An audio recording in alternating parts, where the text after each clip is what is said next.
I know many of you have experienced changes, some unexpected, since the downsizing of the federal government. Transition is a universal experience, but how we move through it is deeply personal. I want to walk you through mine, not because it's extraordinary, but because it's real, and because I believe in our shared humanity, we can find strength in each other's stories. For 15 years, I served as a federal employee, first with the National Institutes of Health, and then at the headquarters of the U.S. Department of Health and Human Services. My work in these agencies wasn't just a job.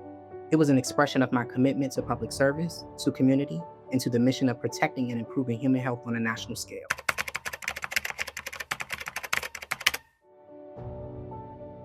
There were days I sat in rooms where national health policy was being shaped, discussions that would influence millions. And then there were quieter moments, like hearing from a single mother who finally had access to the care she needed because of a program we helped implement. Whether in the spotlight or behind the scenes, the common thread was purpose. I didn't just see numbers, I saw people. Every policy memo, every long meeting, every challenge all mattered, because it meant making someone else's life better.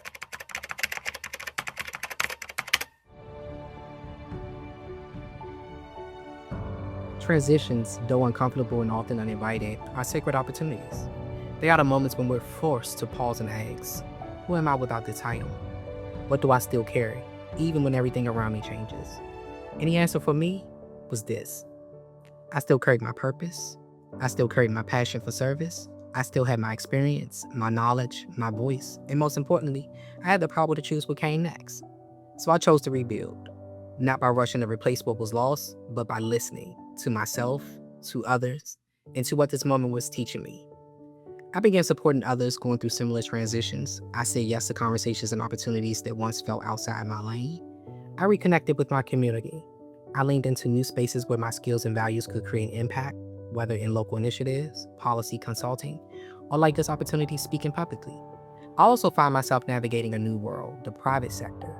And I'll be honest, at first, I felt like I was learning a new language. In the private sector, priorities shift fast, the pace is different, the metrics are different.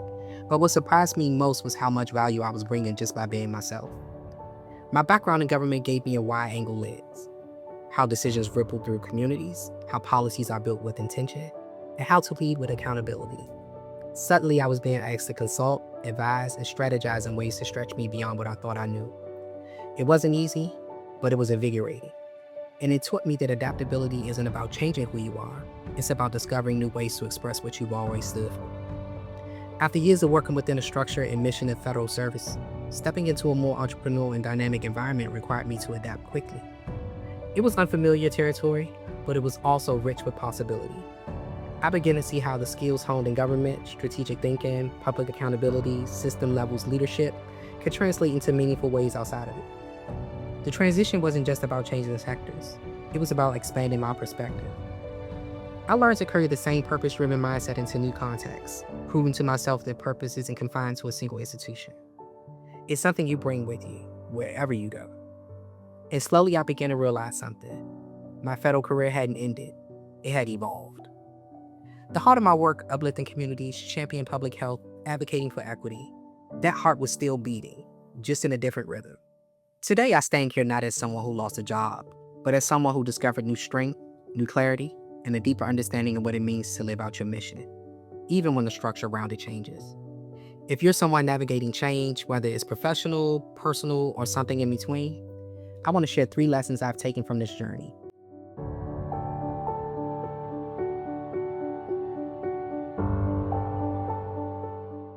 Lesson number 1. Your worth is not defined by a role. Titles can change, offices can close, but your value is rooted in who you are, not where you work. I want to pause on this one, because we live in a culture that asks, what do you do, as a shorthand for who you are? And when that role is taken away, it can feel like you disappeared. But the truth is, your core remains. Your integrity, your work ethic, your perspective, those things can never be stripped away by an organizational chart.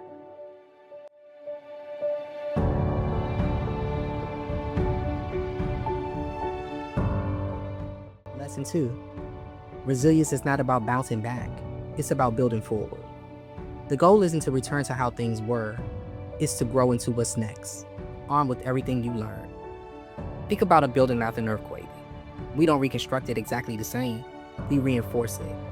We use stronger material and new knowledge. That's what resilience is. When I rebuilt, I didn't try to replicate my old life. I created a new one that honored who had become through the process.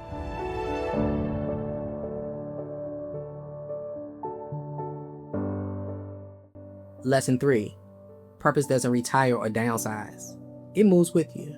It adapts. And sometimes when you're willing to let go of what was, you'll discover an even more powerful version of what can be. It's mobile, it's durable, and sometimes it shows up in places you least expect it. I found purpose in simply showing up with presence and honesty. We don't need a badge or a title to lead with purpose. Sometimes we lead just by how we carry ourselves through adversity. If you find yourself in the midst of uncertainty, remember, you are not alone. And that moment, however difficult, is not the end of your story. It might just be the beginning of your next most meaningful chapter. Now, I'll leave you with this question. What chapter are you writing right now? Whether you're in a season of change, of questioning, or rebuilding, know that there's beauty in becoming. Trust that purpose will meet you where you are. And above all, be kind to yourself in the process. Because transformation isn't about having all the answers. It's about staying open to what's possible.